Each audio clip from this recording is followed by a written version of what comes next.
Welcome, podcast listeners. Episode number 42 of the Fret Talk podcast. You are here with your host, Mr. Budget Pedal Chap. You are here with your regular co-host, Mr. Matt Quine. Say hi, Matt. Hi, Matt. Hi, Matt. And you are here with the Guitar Geek. Hello in the house. It's been so long. It has been mate. I'm really are you? Sorry. I'm fantastic. Thank you very much for asking. I am wonderful. You've been a busy man, and we're going to talk a lot about that later on, aren't we? Yeah, of course, if you have the time and the inclination. We do, and I have the coffee that's sitting right next to me, so we can go for hours. Be careful with that spoon, by the way. It's going to get you in the eye one of these days. Nah, the glasses, they protect. That's the reason I wear glasses, actually. Too many spoon accidents. We're gonna start off with our Matt. So, Matt, what have you been up to this week? I've been sulking about the fact that you didn't answer any of my questions on last week's podcast. That's what I've been doing. Such gems as I can't even remember any of them, but I mean, it was like, how high is a piece of cheese on Tuesday or something like that. It wasn't. It was, if a tree falls in a forest and there's no one around to hear it, will audiophiles say it would have sounded better with 10 to 42s? Yeah, it probably would have, yeah. Okay, so since I was last on the cast, I've gigged once in my least favourite venue because the stage is too small. But, you know, it was good fun. It was a packed gig. There was 30 people in. Gig's a gig. And yeah, it was nice to get back. It was my first gig in 6 weeks. And it's kicking off a run from not this weekend coming, but the weekend after. I'm gigging at least once every other week right the way through till September, which I'm really looking forward to because we've just had kind of like a lot of sporadic gigs since Christmas, and now we're back into it properly. I mean, I think that qualifies you as like the most professional musician on the Fret Talk podcast. Definitely. I've got like a mini tour coming up in TT. Awesome. It's like 5 gigs in 9 days. That's pretty much a tour, isn't it? Yeah. Yeah, are you going home in between gigs? That depends on whether I can be bothered to go home or not. It depends on how drunk I am. If you can, find your way home. If you can find your way home, it's not a tour. Right. Okay. So I need to stay out every night between the first and the last gig. Is that what you're saying? Because I will take on that challenge. Yes, because that sounds like fun. Yeah, I'm saying for the boys, for the Fret Talk podcast. Wow, you need to stay out in between gigs. I will try my very best to do so and report back thusly. And we'll live cast from your last final gig of the tour. Just so lagging, Mr. It'll be a lag cast, and we'll all be like really chipper and peppy, and he'll just be like, "Oh, I feel like death." Yeah, but so that's all been good. Then this weekend just gone, I was a runner at a festival over here. So there was a festival called Cycle Fest because it was around a cycling event, but they have a music festival on that runs concurrently with it. Uh-huh. So there were 10 bands that I've never heard of from the UK and Europe, but they're all... I've heard of Europe. No. I couldn't tell you the name of any of the bands, but they were all from either the United Kingdom or Europe, now that they're two separate places. They always have been. Oh. But yeah, but because they didn't bring their own backline or anything, because it's only the Isle of Man, and I was basically running about unplugging cables, plugging cables in, setting up monitors in places and stuff, miking up different amps and different cabs for different bands. It was a bit of an interesting experience. It's the first time that I've been at a 2-day event and kind of multiple bands, multiple stages, helping out with the company that I do some sound and lighting work for. It's really interesting experience. It's like you're a proper musician. What's going on? It's weird. Is this a bit too professional? It is, yeah. Let's throw in some dick jokes. Come on. Oh dear. But yeah, the worst thing though is because it was hired in backline and they hired it from the one music shop on the Isle of Man. The band that asked for a Fender style amp got a PV Classic 30 that was stuck on the drive channel. Oh dear. Yay! The band that asked for something Mesa Boogie like got a JCM 9000.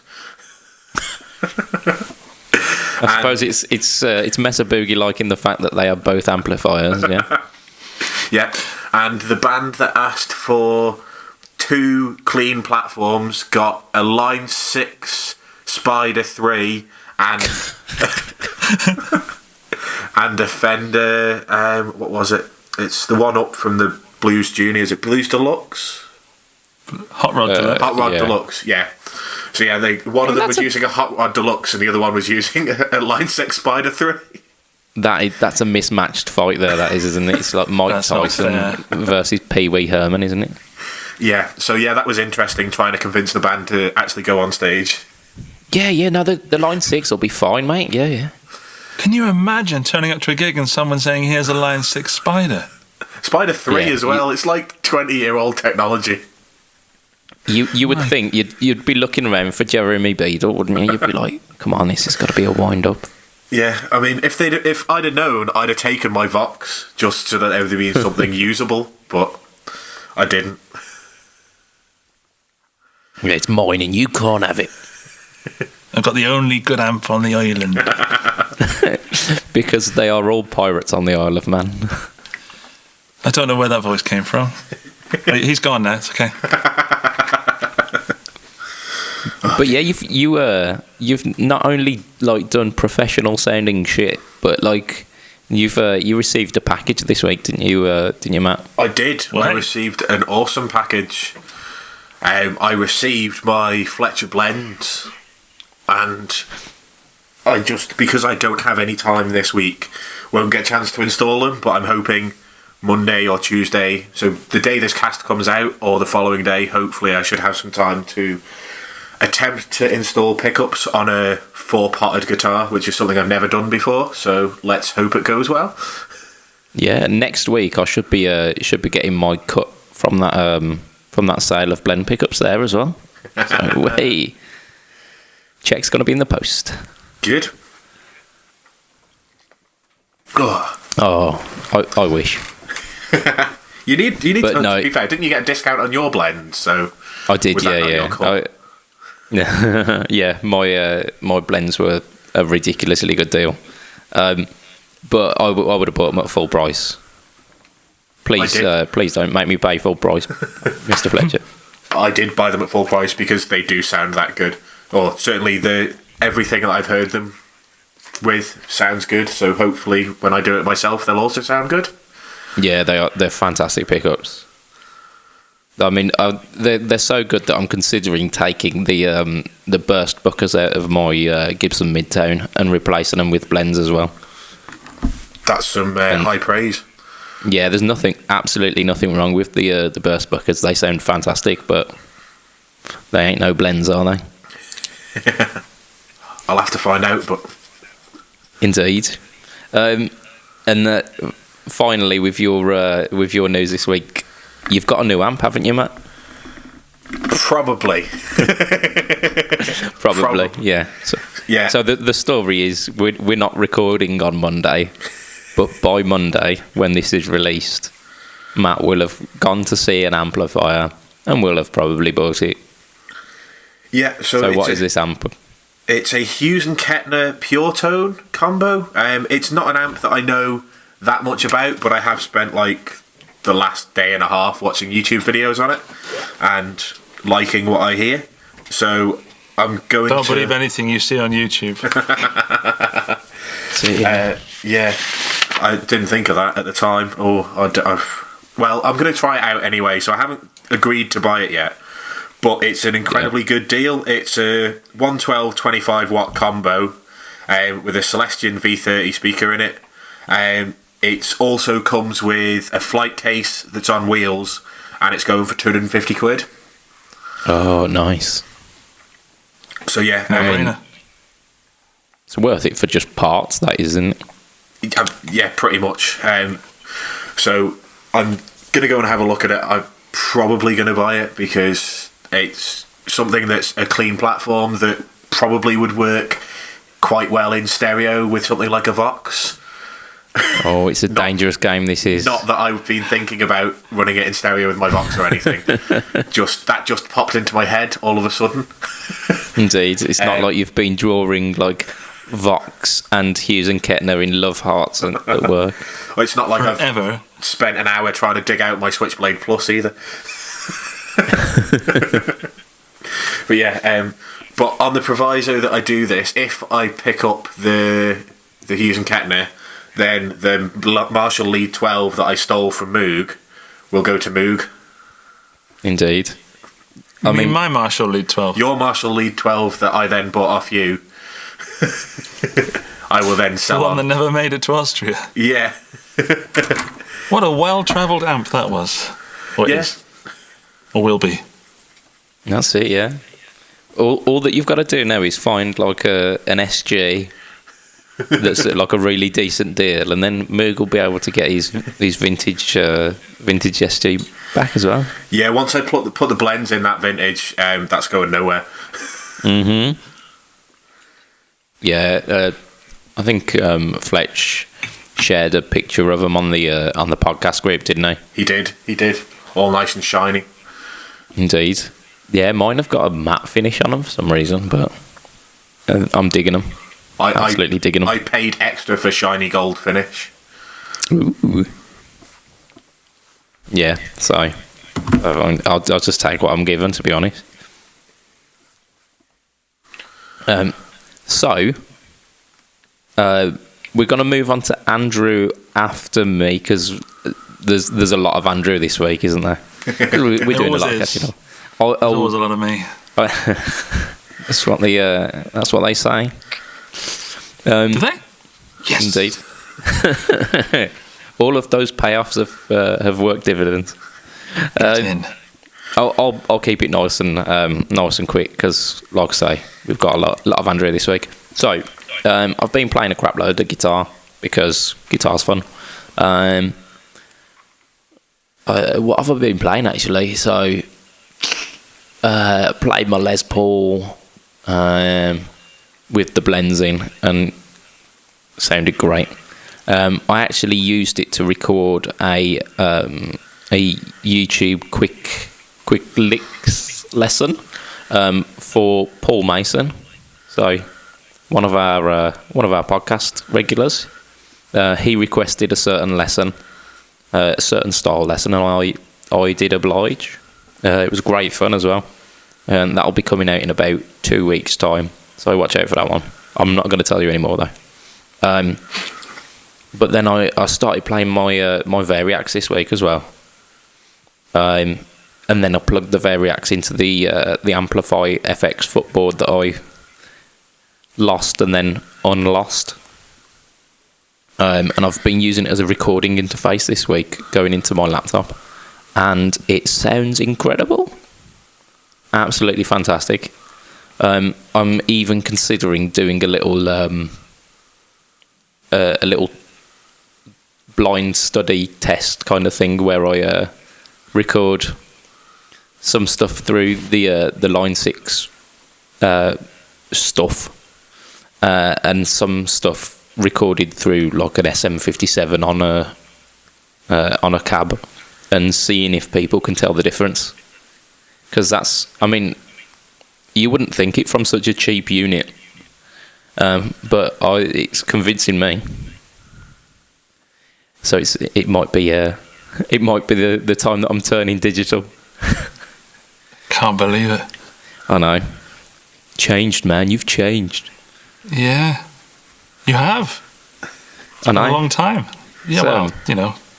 I feel like I'm maturing a little. Don't worry, it goes full circle, so Yeah. you'll be back round again. Yeah, knob jokes and, off-colour humour. It'll be back. Good. But anyway, So that's what I've been doing. I've also been doing some enclosure finishing this week as well, and I have royally fucked a couple of them up. So the trials and tribulations of building pedals is just it's too much sometimes. But I know that our friend Moog, he likes it when I mention the pedal stuff, so just keep him happy. Andrew's just giggling to himself there. I just imagine Moog being the only one that's listening to this, and him going, "Oh, there we go, I'm in." Yeah, pedal stuff. Woo! But anyway, Mr. Guitar Geek, Mr. Andrew Ferris. Yes, Mr. Budget Pedal Chap. You're rocking a Honey Boy t-shirt today, which is I am pretty Honey Boy effing cool. amps made beside the Clyde.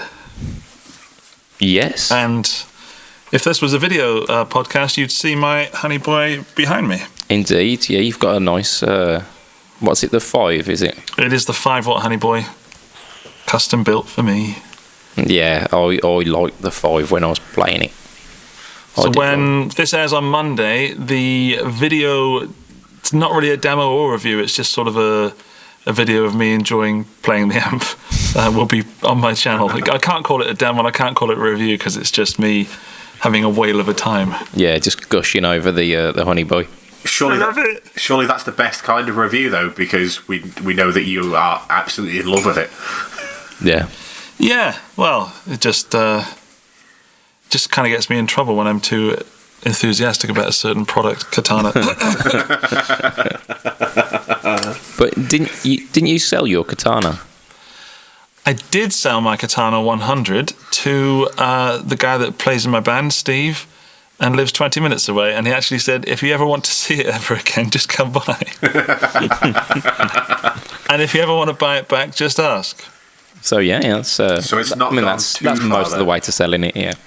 I do need to add in that I did buy a Katana Artist to replace that 100. Ah, right, okay. And that 100 helped fund it.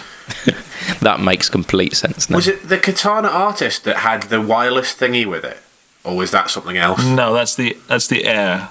Right. Okay. I mean, I don't know much about the Katana series, if I'm honest, but I'm pretty sure that's the right answer. Well, I thought I'd ask an expert, but clearly not. You are a huge advocate of the Katana, aren't you? I am. I'm an advocate of what's good, you know. And at the moment, for me, that's the Katana. And as soon as something comes along to replace it, then it'll be bye Katana. You know, I've got no problems with that whatsoever. But have you tried the Spider 3 at all? I believe that if you're looking for a backline in the Isle of Man, then you're pretty lucky if you get one. It's either that or some dodgy thing by Fender or something. Yeah, it's Fender sounding. It's got a clean channel. Exactly. It's clean. To be honest, though, the cleans on the Spider series was quite nice. I don't think they accepted pedals at all, pretty much, but the clean tone did sound pretty nice. I mean, they do accept pedals. Enough, they don't sound very good, but they do accept pedals. They just don't sound very good when you turn the pedal on. Yeah, I mean that's most of the battle, isn't it? It's most of the battle. Sorry, you're supposed to turn. I just have pedals just to look good. I thought we don't. I thought we agreed we don't turn them on. Yeah, I mean they are there purely aesthetically, aren't they? Absolutely. It's all about whether they look nice. I mean, you press them and they've got these like little LEDs that light up and whatnot, but it's largely just for show, isn't it? Well, sometimes I don't even plug them in, to be honest. Just like carrying stuff everywhere. Indeed. It makes you feel like you're doing a day's work, doesn't it, if you're carrying a giant pedal board around. So, yeah, I mean, you're just chatting about your YouTube channel, and it's, I think I called it a YouTube then. YouTube. Y-O-O-B, yeah, Yoob.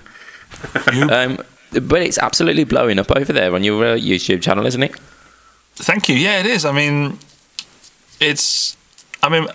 first of all, I love it. It's. I shouldn't say this because I've got kids, but it's my favourite thing. No, I mean, it's not my favourite thing, but yeah. it's nice to be part of a nice community where there's just some cool people. Yeah.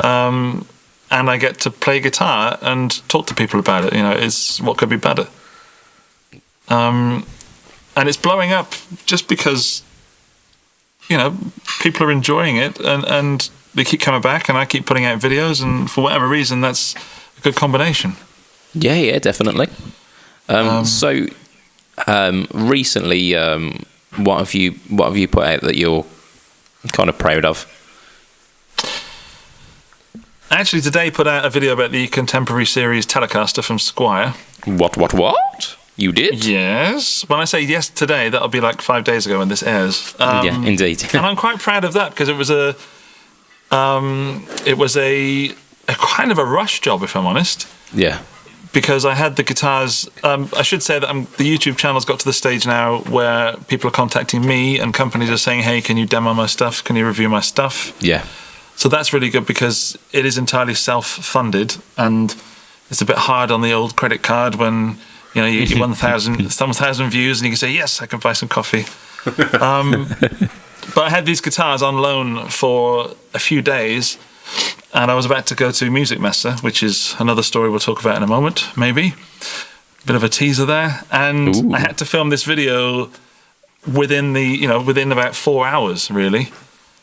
And they'd come straight from the factory. They'd not been played, and I had really high hopes because the Contemporary Series, it's a Telecaster for a start, Nothing better than a Telecaster, is it? Straight to the top of the pile. It's got some double humbuckers. It's got a matching headstock, so it's a red body, red headstock, deep metallic red. That's what I thought it meant because you said, yeah. I called it something red. Which when I was editing, I thought that's obviously deep metallic red. Deep metallic, yeah. Dirty mystic red, yeah. Yeah. But yeah, the Telecaster it's not a spoiler because the video's out. Absolute letdown. Yeah. Complete shambles. I mean, just complete shambles in the way that I kind of review stuff. It's either good or it's not. There's some saving factors and there's some real no-nos, but overall, it left me numb and sort of not hating it, but not caring, and that's worse than anything. That's worse. Yeah. Just as a kind of balance to it, it weren't like when you were playing it. You said it weren't a bad guitar. It weren't like it's it not weren't a bad unplayable. guitar. It weren't terrible. It's just it's 350 euros and about 300 quid, and it's not better than the Affinity. It is, but not by far. Yeah. And my point was that it should have. I was expecting it's priced between the Classic Vibe and the Affinity series. Yeah, you're expecting something. I expected more Classic Vibe. Like that next notch up. Yeah. I mean, the Classic Vibes have been an absolute, almost a bit of a sleeper hit, aren't they? Where they were released and then there wasn't really much fuss made of them, and just through kind of word of mouth and just the guitar community just kind of rallying around it, you're just saying, like, these are absolutely amazing for their money. That's the point. It's for the money. It's not a great Fender USA fight. You can't put them up against each other very often. Yeah. But with this Contemporary series, I was expecting lots because Squier were really pushing it. I also have the Strat, the double humbucker Strat. That's coming up. The Contemporary, is it a Contemporary Strat? Yeah. It's Contemporary series Squier Strat, double humbucker, black with a white pickguard, I want to say. It's not here anymore. I'm looking around the studio. It's not in the room. But you never know what might be in this studio. Probably a Katana, yeah. Oh, that's another €2. Thank you very much. So that is going to be an interesting video. I'm not going to give it away, but youtube.com/The Guitar Geek. Check that out. Ooh. I think you might have dropped that plug there. Yeah, well, I'll just. Oh, hang on. I just dropped my my Honey Boy pen as well. There we go. I had to shoot it really quickly because I was going to the Music Messe. How's that for a link? That's definitely a segue there, that is, isn't it? Subtle as a brick in the face. Music Messe. I think from our point of view on the podcast, it didn't leave us with a lot of material. So we were kind of miffed at that. There was the powered cab that everyone didn't really get. And I still don't know why people didn't get that powered cab. It seems... You mean from Line 6? Yeah. The power cab. I didn't even see it. Did you not? Line 6 tucked themselves away, obviously, in the Yamaha hall, which is a hall all unto themselves. Yeah. And kind of like playing their own party, you know? And I just didn't get a chance because unlike the other people that were reporting on the Music Messe, I had one of the best times of my life. And it was just purely awesome. And I know that if someone's been to NAMM or if someone's, as a YouTuber, for example, has got 100,000 subscribers or whatever that sort of big number is, it may not be so exciting to go to a tiny little hall that's been shut off with curtains to make it look bigger than it is. But are you referring to any YouTubers in particular there, Mr. Yeah, Glenn Fricker and Henning Pauly. There you are. Who I also hung around with a lot and have been abused by over the past few days because I owed Glenn Fricker about €5. Rubbing shoulders with the YouTube greats here. Well, you know, once you get to 5,000 subscribers, that's it. They're knocking on your door. That's it, yeah. And then I go up slumming it on the Freck Talk podcast. I know, yeah, you're throwing us a bone here, aren't you? Yeah, well, you're welcome. You're welcome. Katana. There we go. That's it. It's all revenue, isn't it? I had a really good time because I set myself the goal of being the hardest working person with a camera and microphone there. So I thought, whatever it is, I'm going to get something out of this because my channel's not huge currently, and about that level is good for me. And what I got to do is I got to meet the people behind these businesses. Yeah. And I really got to talk to them, befriend them, you know, build relationships, drink their water, eat their biscuits. Is that a euphemism, or? Yes, it is. It's a Polish euphemism. So, took a very dark turn very quickly. Whoa! I know it's Germany, but come on. I mean, this is the Freck Talk podcast that we know and love. We're getting back into the heyday now, aren't we? Good. We're back. Sorry. So I got to meet...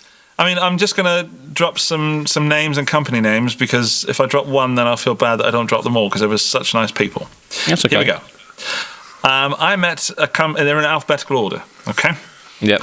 I met a company called AMT from Russia. They're making some very interesting pedals and ampy sort of stuff.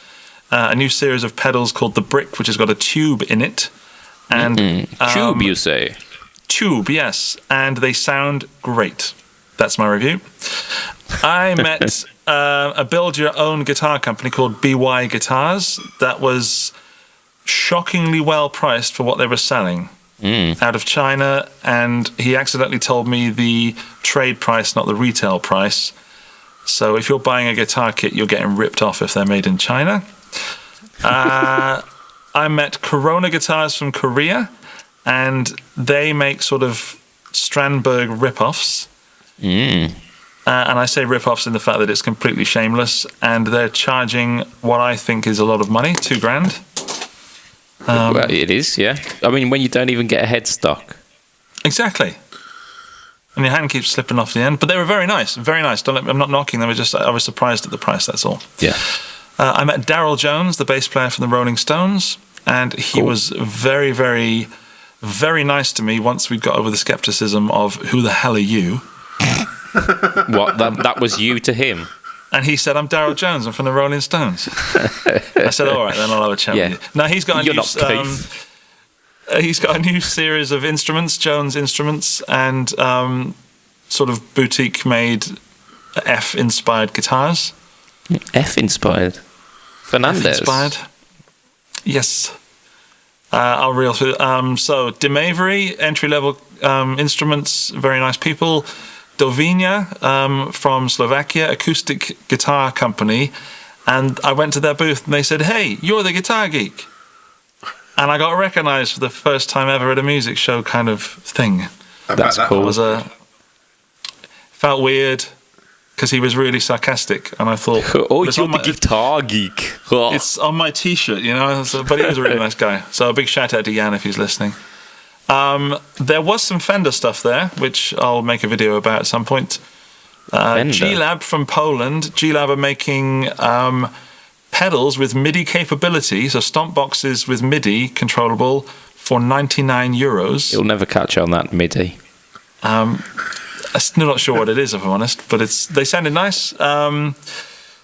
There was Joe Bonamassa's amp was there. He wasn't there. He was too busy writing his name on products. But Joe, you were there. Carl's cables were there. Carl himself was not there. Just some cables on the side of a wall, hung there. Next to Jobo's amp. I don't know. I've never heard of Carl's cables before, being the heathen that I am. But he did have some licorice, so I stole a bit of his licorice. There you go. I played a mandolin accidentally. Hung out with Adam Laboga and his son Eric. Adam Laboga sounds like a hoot. He is. He's like a little tiny wizard of tone. He was surprisingly quiet and just sort of knew that what his stuff was good. And he had a purple amp, so what more do you need? Can he beat that, can you? Nah. Macmull guitars, they were good. Martin were there. Martinez, probably Martin's Latin cousin. Moscato guitars from France, Novanex from Netherlands, Nuex, not Nux, from China. Built a good relationship with them. Nuex, is that what you call it? Nuex, it's Nuex, not Nux. Sam Systems, who make a microphone that fits inside your amplifier. Yes.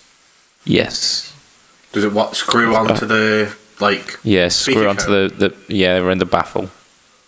Yeah, I've got one here, and it's going to go off the channel soon. I met Thomas Blug. He was a very nice guy, and he knows a lot about his stuff. And I did an interview on the channel, and he is such a good bloke and such an easy guy to chat to. I haven't seen that one yet. I'll have to check that out. Right, it's good. It's good. I mean, you should watch it twice. from different browsers, so I get two clicks. You know, I met a guy called Cole Coleman. And he's got a product called the Thimble Slide, and I've just done an interview with him today. That's for slide guitarists. Seems good. Seems very good. I'll have one soon. Is that the one and that's then like a magnetic one? No, it's it fits on your finger, so it enables you to still play regular guitar and then sort of do a little bit of slidey slide. Okay. And I met a wood scientist. A wood scientist. Yes, I can't remember his name, and I haven't edited the video yet, so I just call him Wood Scientist. Edvik von Schinkel. Yes. The Wood Scientist. And he was very knowledgeable and surprisingly entertaining. You know, you wouldn't really think that any scientist. Did he end the debate of does Tonewood really exist? And I asked him that question.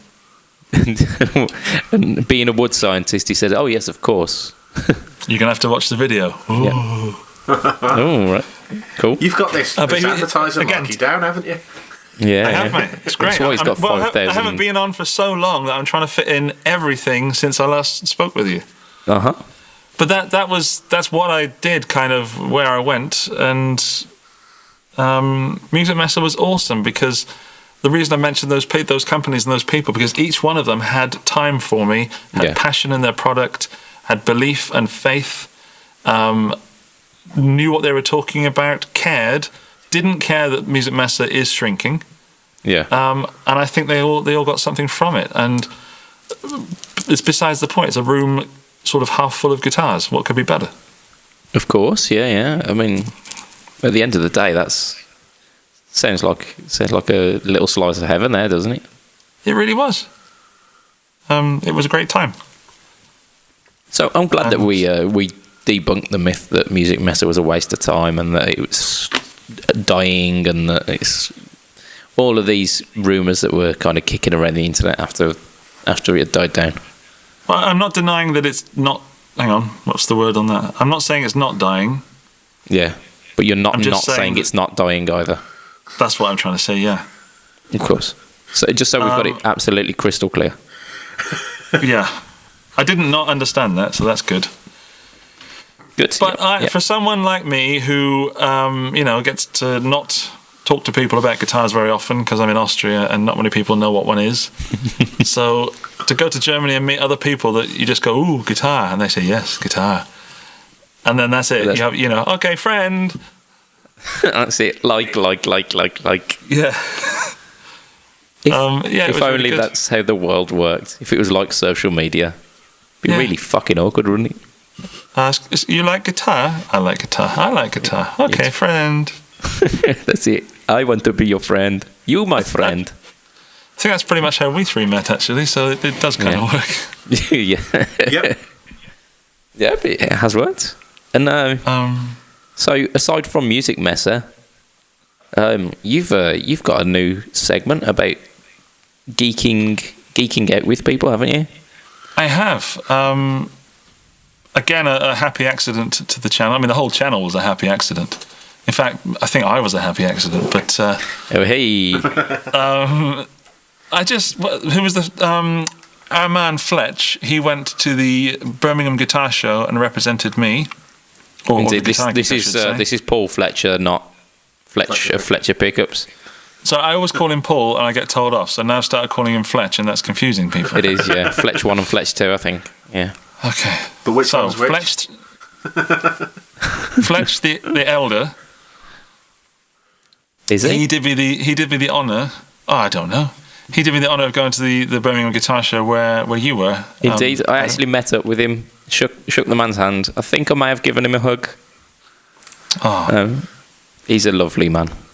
Lovely eyes, I believe.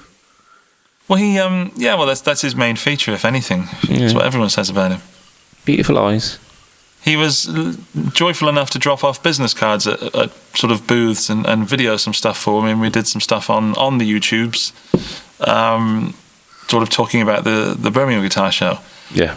And then I just decided to contact these people that he'd, received cards from and dropped cards off at. Mm.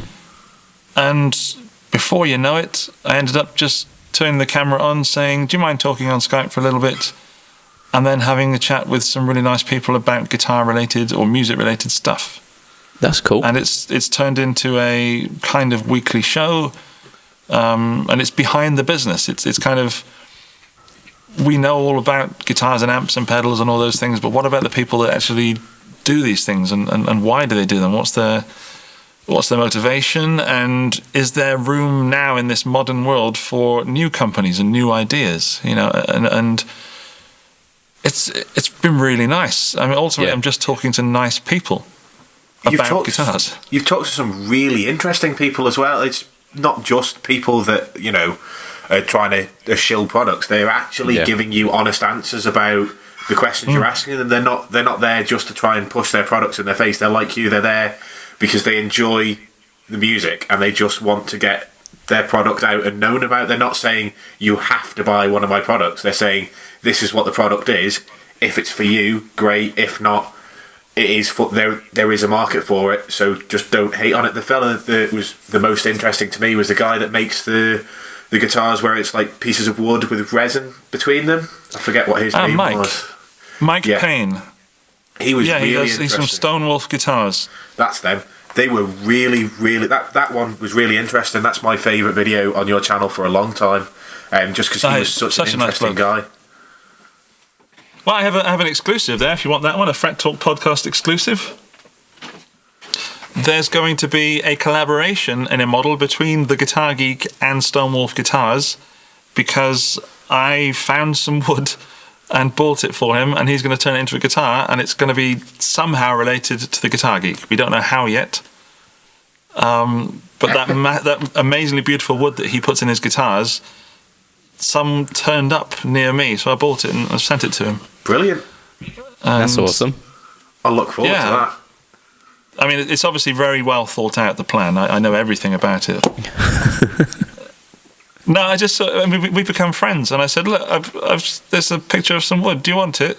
And he said, yeah. How much is it? And I told him the price. He said, yeah, all right then. And then I bought it and I sent it to him. And That's cool. That is. And it's going to be a guitar. So it's one of those ugly pieces of wood that looks all knotty and looks like it's cancerous. And then he'll slice it up and make it beautiful. Indeed. Sounds good. So, Sounds good. Yeah, if something's ugly, just slice it up until it becomes beautiful.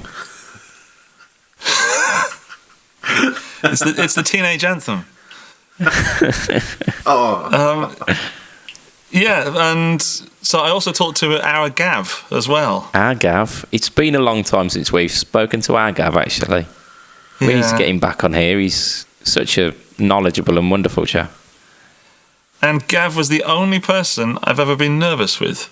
Oh, Really? wow. It's odd, isn't it? Yes. But it's kind of like when you play a gig for your family, or your friends are there. You can play in front of a big hall of people, but if you can see your friends or family gurning at you, then it makes it more nerve-wracking. Indeed. And also, Gav had nothing to shill, so there was no sort of product for me to focus on. No angle, yeah. It's just, your life has been awesome, hasn't it, Gav? Yeah, that was kind of what it was. Yeah, I've managed to catch half of it, and it's absolutely brilliant. I've got lots of time for Gav anyway. Yes. And yes. Yeah, I first actually I heard him on a podcast, on another podcast. He did one in New Zealand about a year ago, maybe more than that. And his stories are just so good. Yeah. Yep. And he's such a kind and just a warm gentleman. Yeah, he's very open and a gifted lover. I think up until that point, we're describing him almost like you would a perfect guitar pickup there. He's really warm and open, woody, airy. Yeah, I've been around. The best part of that interview was when you asked him, who's the biggest dickhead? And he just snapped straight away, this fella. Didn't even have to think about it. He's just, this fella, move on. It was the singer from Live, the band Live. Nice. Yeah, that was a shock for me. It's just brutal honesty. And I believe that question was from our Sai, just to link that even further, deeper into the family heritage. Indeed. A man who we need to get on this podcast. We do. Yes. Because he's like the grandfather of it all, isn't he? He spawned all of this. Yeah. He did. Without him, we wouldn't be sat here right now. Indeed. Well, I might still be sat in the kitchen. Actually, I probably would be sat here. Yeah, I was sat at the end of my bed. If I wasn't on this cast, I'd probably be playing on my Xbox or playing the guitar, and I'd be sat here. So, yeah. Mm. All right, I take it back. Is that what they call it these days? I take it back. Indeed. Right. Is there any more things that you would like to shill, Mr. Geek? Yeah, there is. I want to give you a secret, but give you the secret in the way that I can't tell you anything about it. Okay. Interesting. This is going to be great podcast material here. So I'm going to describe it via the medium of hand signals. Dance. Okay. Which includes dance. So we've got one hand with a finger out and the other hand with a circle, and they're going together. Yeah, back and forth. It's almost like magic, isn't it? No, I just wanted to say with the music mess and everything, being open-minded and being positive about something, as opposed to Glenn and Henning, which are now known as Glenning because they're in love. Or just Hen. Just Hen. I'll try that. No, it opened up a whole new world for me and made the Guitar Geek real, because I've only ever been the Guitar Geek really in this room, which is very abstract and very weird. Yeah.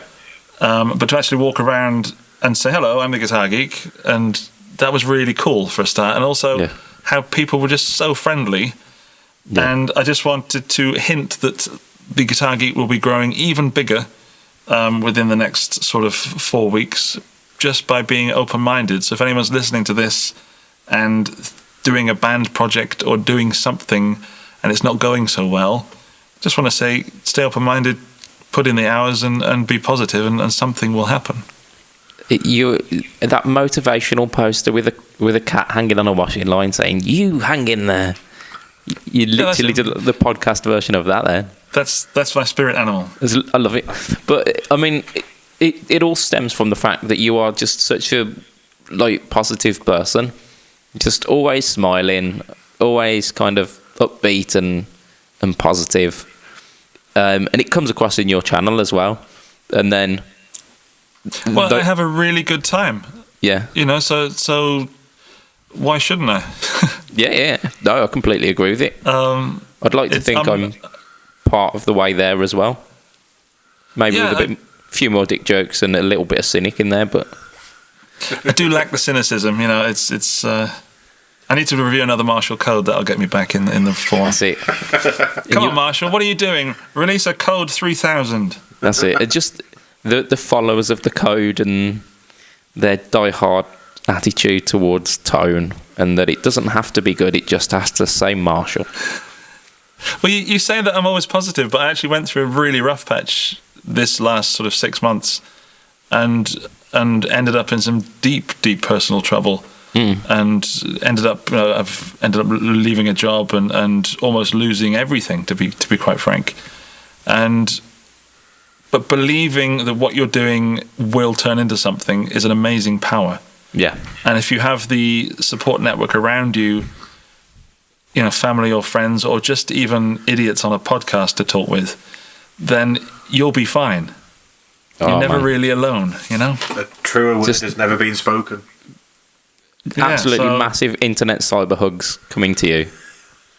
Yeah, so that's what the Guitar Geek is, really.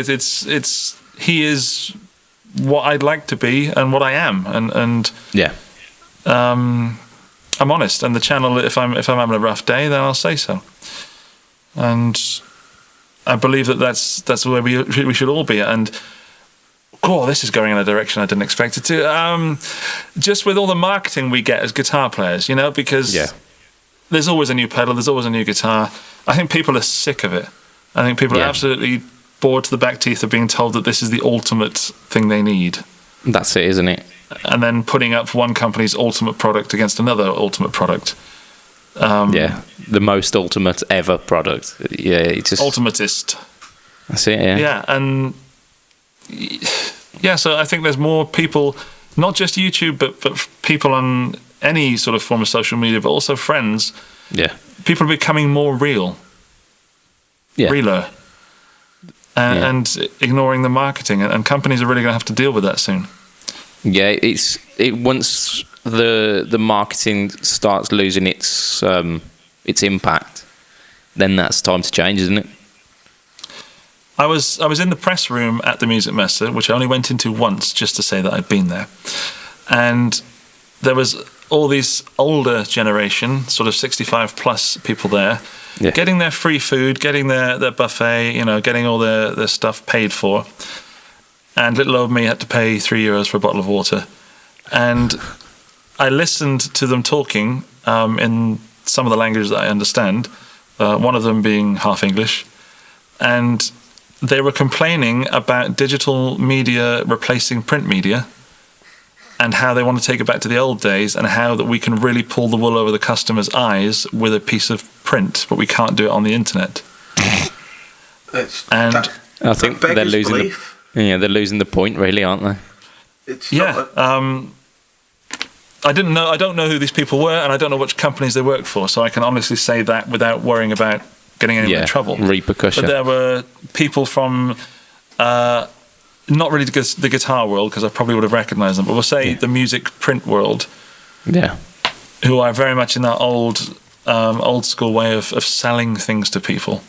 I'm imagining lots of rather rotund chaps with pointy moustaches and massive cigars.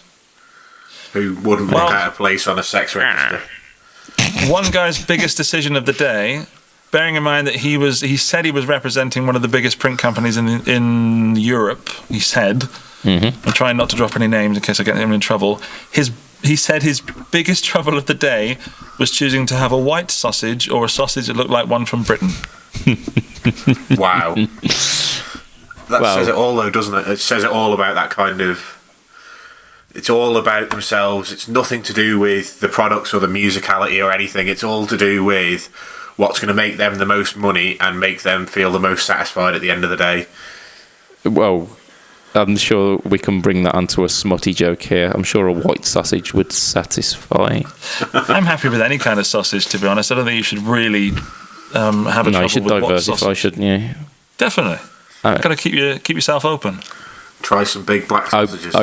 Open to sausage, yeah.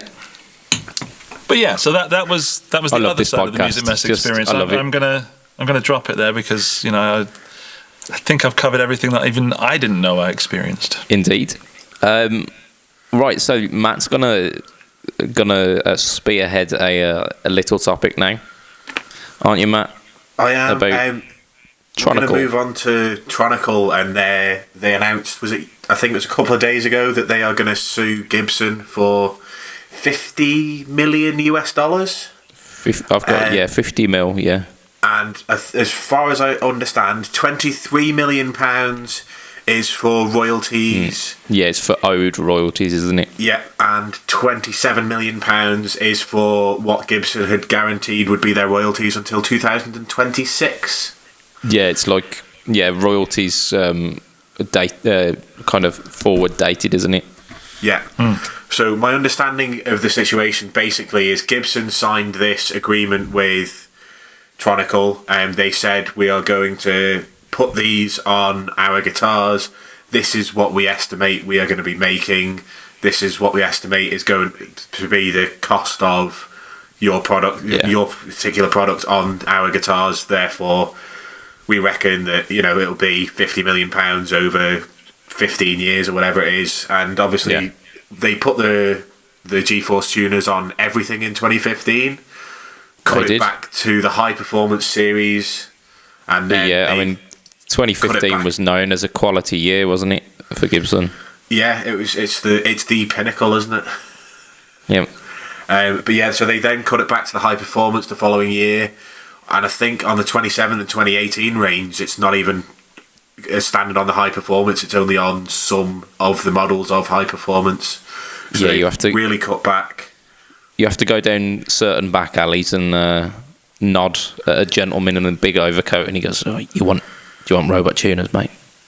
Yeah, and I think basically what's happened is Gibson haven't really fulfilled their end of the bargain that they've signed with Tronicle. No, they've oversold it a little bit, haven't they? And Tronicle are going, well, you kind of guaranteed in your contract that we'd be getting X amount of money. We don't seem to be seeing that. So we'll take you to court over it. Indeed. Now, I will say £50 million to the guitar side of Gibson is not that much in the grand scheme of things. Yeah, I think someone said it was like 11 weeks worth of profit or something. Yeah.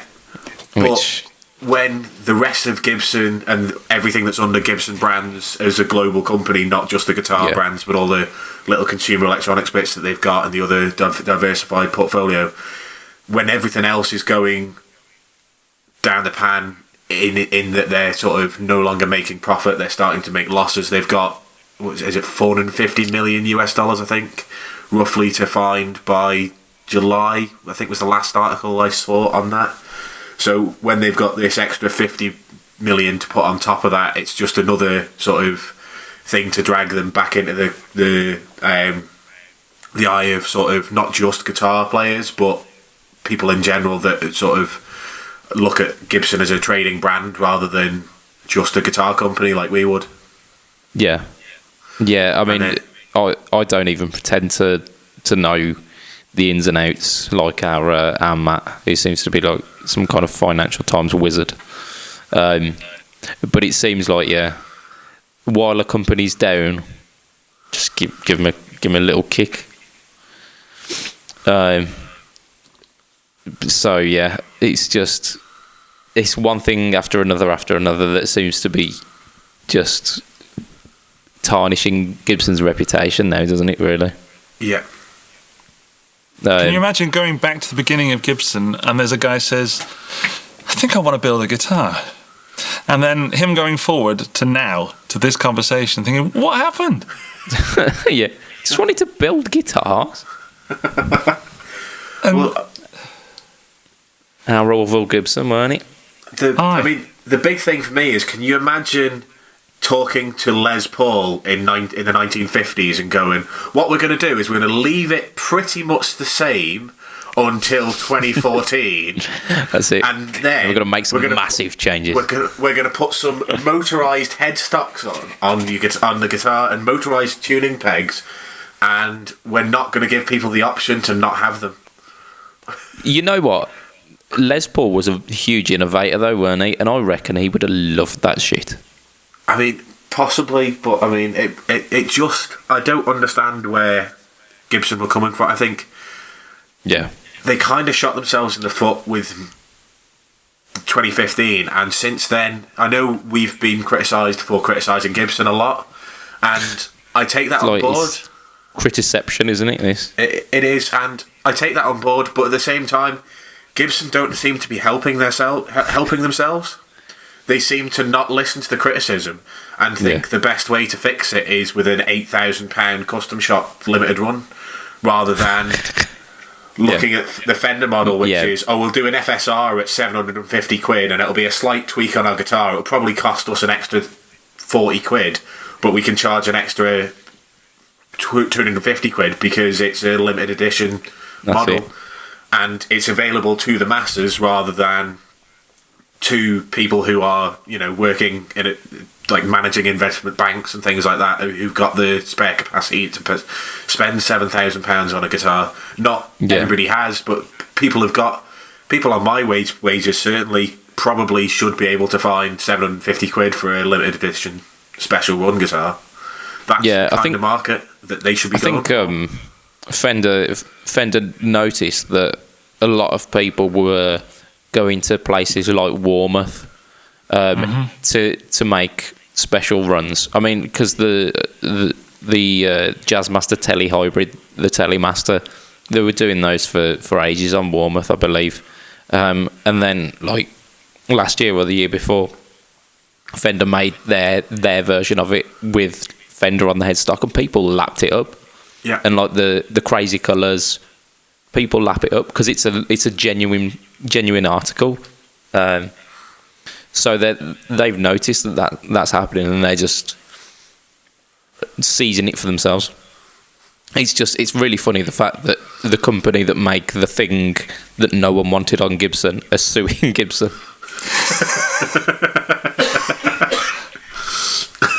Yeah. Yeah, I hadn't thought of it like that, but that is actually hilarious. It's pretty funny, isn't it?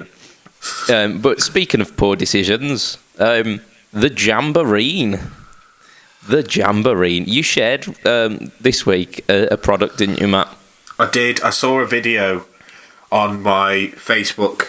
They're doing all the stupid promoted ads that you get on Facebook.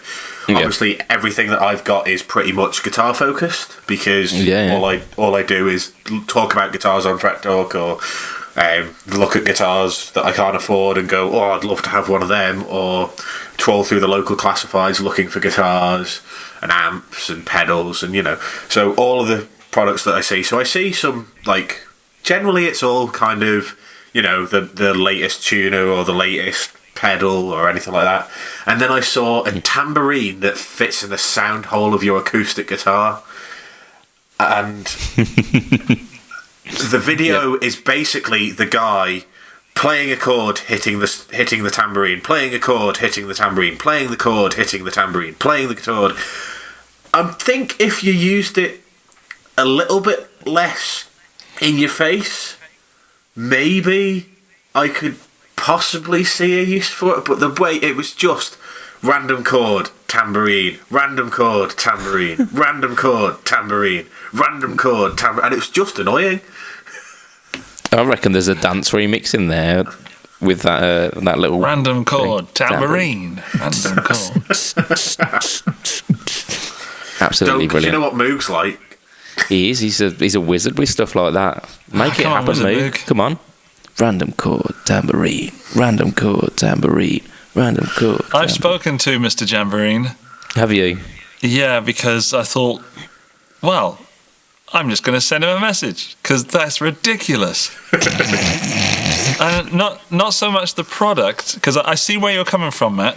But I'm going to play devil's advocate and say that I don't think the product is actually that bad. I think the product video is terrible. I thought it sounded pretty decent, actually. But the video is awful. It's as Matt said, it's overplayed. There's another video that I found on YouTube where someone had sort of doing a video testimonial saying thank you, and it sounded quite creative. Yeah. But the video just makes it look so ridiculous, and he's obviously hired this big white room and had an idea of what a promo video might look like, but then he's forgotten to learn to play a guitar. Which I suffer from regularly, but he's kind of done all the stuff apart from write a script. I don't know, I'll play a B and then something with a minus. Yeah, just turned up to a room and just says, the magic will happen in the moment. Yeah, fix it in the mix. I mean, they could do it with a random chord, tambourine. Random chord, tambourine. Yeah, that'd happen. But yeah, so I'm going to say I've asked for one to demo because I think it's interesting. I don't think it's the worst product I've ever seen. No, not at all. But Matt, that video when you shared it, I was like, "What is this?" It took me a while to get to the sensible part of okay, that's not that crazy, but that video was just ridiculous. Ridiculous is not a big enough word. Yeah, preposterous. Yeah. And like I say, maybe you're right, and maybe the product isn't that terrible, but that is one of the worst videos I've ever. And I just had to share it with you guys because it's one of the classic, funniest but cringiest at the same time things I've seen in a long time. Indeed. I just thought it was well worth mentioning, the Jamboree. I like the name, Jamboree. It's a good one. I mean, maybe he thought of that first. Yeah, he came up with the name first. Maybe he dropped a sandwich in his guitar. Or a piece of peanut toast butter and jam morning. sandwich, yeah. And he's like, that sounded a bit like a tambourine. Jamboree. What can I do with that? $1 million idea. Perhaps that was the product. Just crazy. I don't know, but he's gone quiet on me, so I doubt he'll be listening to this, but I really hope he sends me one because I want to make it right for him. Yeah. Did you ever get down to the bottom whether he does jamborees for the F-holes of like semi-hollows? Or yeah, they're called flambourines. Flambourines. Okay. Yeah, so you sort of roll them up and insert them carefully. Excuse me. I think going in dry it's not gonna work, is it? I can feel the subscribers leaving my channel. That's it. We've broken Matt. We have broken Matt. Come back. We're gonna end on something slightly less filthy. Yeah, well, just smutty, isn't it? Right. I was having a chat online to someone I can't even remember who, and it came up that I have got a giant musical black spot. Because people were rattling off like certain albums, and it came up like which is better, this Beatles album or this Beatles album. So like, I don't own either. I don't actually own a Beatles album. I have rectified that now, and I've ordered a couple of Beatles albums and whatnot. Obviously, I've heard the Beatles in the past, but I just figured it was something that I probably should have got round to a little sooner than I did. So I had a musical black spot of the Beatles. I'd never actually owned any of their material. So do you guys have any confessions here for musical black spots? Is it just me who's just owned? It's just you. People are listening to this saying, "What's he talking about?" Yeah. Can I Everyone say owns a Beatles. Can I say Go on. something really controversial? Go on. There's a reason I don't own any Beatles albums. Ooh. They're overrated. You've not got around to it yet. They're really, really overrated. I think we're going to have to edit that bit out, Matt. I've got, my closest musical mate growing up was Chris, and basically we had exactly the same music taste, apart from he was obsessed with the Beatles. Oh, he wasn't obsessed with the Beatles, but he likes the Beatles stuff, and I just was overexposed to naff filler from their album stuff, and the more you listen to that stuff, I think they call that Oasis, Matt. The more you realise that actually, yes, they were incredibly influential to a lot of bands that are around. So were the Rolling Stones from around that time. So were people like Buddy Holly, and there's lots of people from around that time that were influential. The Rolling Stones, to me, are the band from that era. But we'll leave that to one side. The Beatles are great for the studio, because the studio recording, I admit, would not be the same today had the Beatles not done what they did, because they dragged everything more modern. They were way ahead of their time. Like guitar effects again, or just studio effects. They released the first techno album, didn't they? Yeah, let's go with that. But yeah, they did so much for the recording business. They did so much for the music business. But 90% of their songs are bland and boring. Oh, Matt. I'm gonna drop a bombshell here as well. I don't own a Rolling Stones album either. Oh, get out! How can you not own a Rolling Stones album? I have better things to do. Like buying a Beatles album. In fact, I've bought 2. If you're gonna go, I think I might have bought 3 actually. Go on, give me a Rolling Stones album that I need to buy. Everything pre-1970. Everything. That's gonna cost a fair bit. Can I not just get a greatest hits or something? I'm just winding you up now. Yeah, so obviously I talked about Fleetwood Mac, early Fleetwood Mac being a black spot, Gary Moore being a black spot. I've talked about black spots all over the place. Yeah. So, yeah, I mean, until I was 19, I didn't own a Led Zeppelin album, so, I'm the king of the black spots. Indeed. But you still don't own a Beatles album. I'll tell you what I'll do. I'll rip it onto my iTunes and I'll send it you. Okie doke. I'll accidentally delete it and not listen to it. Okay. How about you, Andrew? Come on, there's got to be something that you don't have that you should. Naturally, but the problem with black spots is that there are black spots, so I'm not aware of what they are. So the only way this would work is if you would say, "Have you got this?" And that might take, and I'd say yes, and then I'd say no, and then we'd find a black spot. But that might take some time, you see. Okay. So you might want to hit me with some quick fires, and we'll see where it goes. Cream? Got any Cream album? Yeah, Cream. I do have a Cream album. Which one? The one where it's Disraeli. live. Live. Is it Ben Disraeli? There's Disraeli Gears. Who else? Now, bear in mind, I used to work as a entertainer DJ type person. Oh, so you've albums for free. You've got everything then, haven't you? We're going to find after the podcast. We're going to find out where your black spots are, and we're going to post them in the Fretzo podcast. I can give you some. I didn't like things until later, so other people thought like Hendrix was cool, and I just couldn't get into Hendrix until sort of late 20s. I'm the other way. I used to love Hendrix, and the older I've got, the less I kind of do. Hendrix has got some absolutely wicked tunes, but then he's got some absolute pap filler. Yeah, I like the pap filler. I like the sort of spacey vocals and where he's just talking and it just doesn't seem like there's any kind of structure to it at all. I like it. It floats my boat. I like my fun with very rigid rules.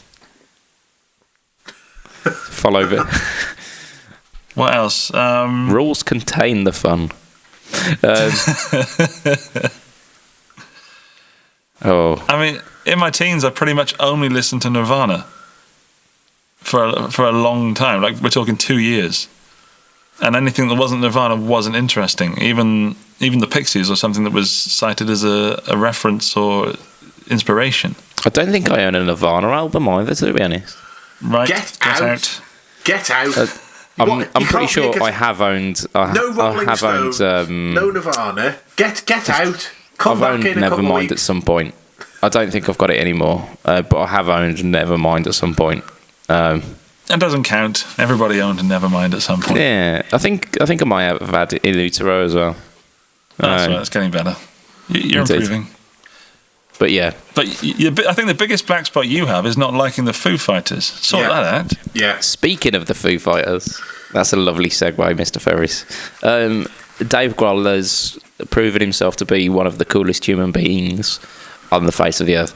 Even though his music's quite bland, I've got like some massive respect for the chap. So, kind of the end of last week, my brother sent me a text message. In fact, it was a WhatsApp because no one texts these days. And he See, sent rules me contain the fun. Thanks for the details. and he sent me a link to an article on Reddit because he's a giant nerd and reads Reddit. And it was about Dave Grohl inviting a guy up onto stage to play a tune, which apparently he does quite a lot. But this guy absolutely killed it. Just massively stole the show and was awesome. He's known affectionately as Kiss Guy because he's wearing Gene Simmons face paint and like purple shorts. So Dave Grohl passes him his guitar and he starts ripping a little bit and then plays Monkey Wrench and rips a couple of solos and like absolutely just commands the crowd running around the stage. He's more rock and roll than most of the people on the stage at the point. But the fact that Dave Grohl's singing the tune and then halfway through he forgets the lyrics because he's just focused so much on this Kiss Guy. It's just it's a sight to behold. It's really good, really good fun. It just makes your heart warm. It's one of those videos that's just like, there are some awesome people in the world, and Dave Grohl is one of them. And that guy Kiss Guy, he was, Kiss Guy, got up there in front of probably more people than he's ever played guitar in his life, and he just went, "I'm gonna fucking own this. I'm gonna run around. I'm gonna headbang in the corners. I'm gonna go and rock around with every single whether it's a bassist, drummer. I'm gonna go and stand next to all of them and headbang and just rip some solos in random places for the song, even though they're not supposed to be there. They are now, and this is how it's going to be." And just owned it, and he was just amazing. Yeah, he absolutely he took that experience and made every moment count, didn't he? Yeah. Which is just massively awesome. But I mean, I just wanted to give a shout out to Dave Grohl because I know he's listening. Hi, Dave. Just I love your music. So do I. Adam's right. I mean, I'm sorry that I don't. I would really love to love the Foo Fighters because you seem like really nice guys. But it's just not my thing. I like, stuff that's interesting.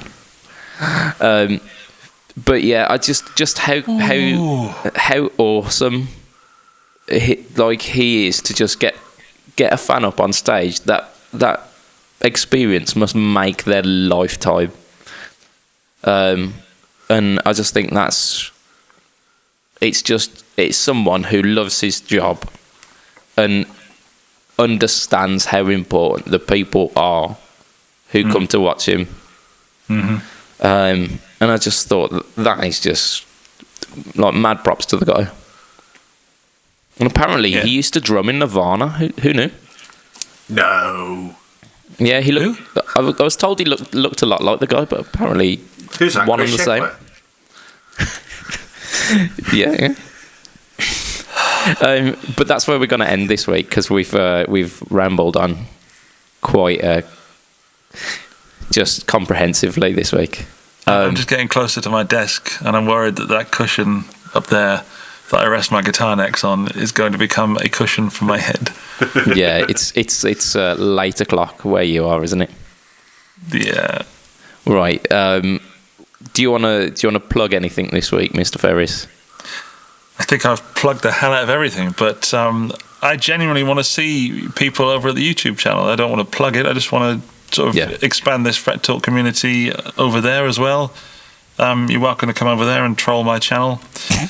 Come and listen to me play some Foo Fighters songs. I will. But yeah, I'm doing Instagram now. I've decided that Instagram is fun. Indeed. I started out with the Budget Pedal Chap on there. Yeah, I quite enjoy it now. Vlogging about my food and my trips to the hospital. That's it. You've got to do pictures of dogs or cats, but mainly dogs. Food, and guitar pedals. I think that's Instagram. And people taking photos of you asleep, but it's actually you with your foot or something, isn't it? Yeah. I'm still learning, but anyway, it's the Guitar Geek YT. That's so at the Guitar Geek YT. Young testicles. Yeah, because you've got oddly youthful looking testes. I have. I mean, there's not a wrinkle on them. What you get for ironing them, just daily ironing routine. So yeah, if you want to catch us online, so you catch Andy over at the Guitar Geek on YouTube, Facebook, now Instagram as well. Matt, you have changed your Twitter handle. It's upset me. I've gone from whatever I was to @heel_MQ. Because of the wrestling podcast and the fact that we're quite active as a podcast on Twitter, and I'm an asshole, therefore I am not a babyface, I'm a heel in wrestling speak. So yeah, it's @heel_MattQ is my Twitter. And something that you didn't mention, but I know you're going to put up something in post if you'd forget now. If you want to see me humiliated on the internet, head over to the Bad Bookers WP or Bad Bookers Wrestling Podcast YouTube channel and look for Matt dressed as Nita Strauss playing his SG because I couldn't find an RG, and yeah, I played her version of the intro for Shinsuke Nakamura at WrestleMania dressed as her with makeup on and everything. So yeah, if you want to laugh, head over to the Bad Bookers Wrestling Podcast YouTube channel. I kind of want to see you dressed as Nita Scouse now. That Freudian slip was just too delicious. All right. I'm not wearing a Liverpool shirt. It'd be Rita Scouse, wouldn't it? Rita? You're right. What's this podcast called? What's this podcast called? I'm googling it and nothing's coming up, mate. Bad Bookers. As in like humbuckers, but not good ones. No, BOOKERS. That's how you spell humbuckers, isn't it? Bad Bookers. Yeah, Bad Bookers. Right, I think we've our train's derailed a little bit here. We're supposed to be ending the podcast. Yeah, if you want to catch me, I've not finished googling. There it is. Google quietly. You want to catch me, you go facebook.com/budgetpedalchap. You go instagram.com/budgetpedalchap. You go on youtube.com/budgetpedalchap. Loads and loads and loads of guitar lessons coming up recently because I'm really enjoying doing them. So check those out. Don't forget, like, comment, subscribe, all of that jazz. It's all great. Get your reviews in for the podcast on iTunes as well, because that will help us kind of sail up the rankings and just generally enjoy life. So from myself, Mr. Budget Pedal Chap, from Andrew the Guitar Geek, from Mr. Matt Quine, Mr. Nita Strauss. It's going to be a good night from me this week. Tatty bye. Good night. Ta-ra. Good night. Bye. Bye bye. Guten bye.